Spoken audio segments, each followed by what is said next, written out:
Terima kasih Yang Berhormat Perdana Menteri.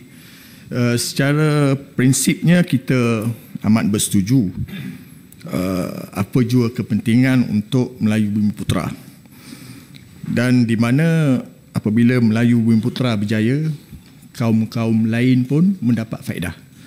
Tapi di sini ada satu perkara yang saya nak tanya sebagai soalan tambahan.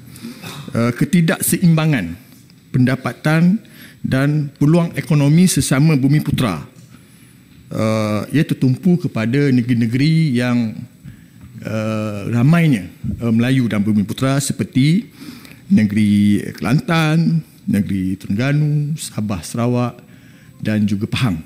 Jadi soalan saya, apakah pula bentuk inisiatif terutamanya dalam aspek isu kemiskinan Bumiputera di negeri yang saya sebutkan tadi?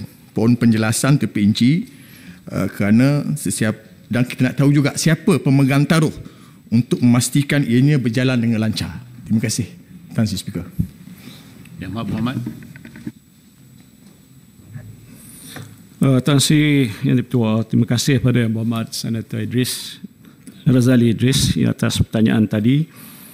Memang kita dapati bahawa walaupun terdapat perbezaan antara taraf pencapaian Bumiputera dan bukan Bumiputera, tapi di kalangan Bumiputera dan Bumiputera pun ada perbezaan tahap pencapaiannya, disebabkan oleh satu ialah keupayaan mereka untuk mengambil bahagian dalam kegiatan-kegiatan ekonomi yang boleh menambah pendapatan mereka.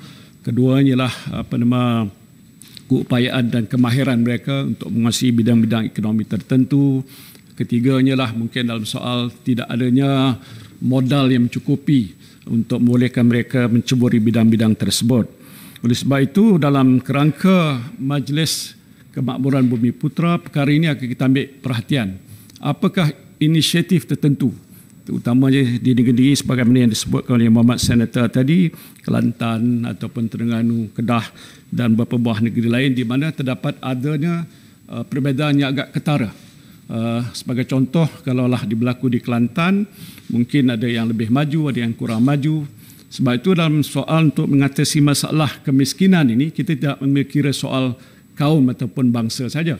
Kita ambil kira fakta-fakta yang lain dalam usaha-usaha untuk kita menyediakan peluang-peluang yang lebih adil, pengagihan kekayaan yang lebih saksama di antara mereka sama mereka. Oleh sebab itu, dasar kerajaan Perikatan Nasional sekarang ini untuk melaksanakan program-program pembasmian kemiskinan secara menyeluruh.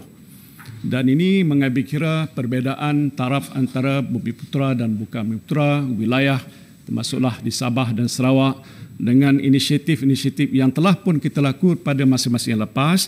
Sebagai contoh, bantuan-bantuan yang kita buat untuk menentukan mereka-mereka yang berada dalam kelompok itu tidak orang kata terjerumus, dan terpaksalah kita sediakan satu social safety net yang agak sesuai untuk menentukan mereka yang dapat kita bantu, dan kita memberikan apa-apa saja peluang-peluang bagi mereka itu dapat menjamin kedudukan mereka itu tidak menjadi kumpulan yang agak miskin. Jadi inisiatif ini sudah pun bermula dan insya-Allah kita akan laksanakan pada masa-masa yang akan datang.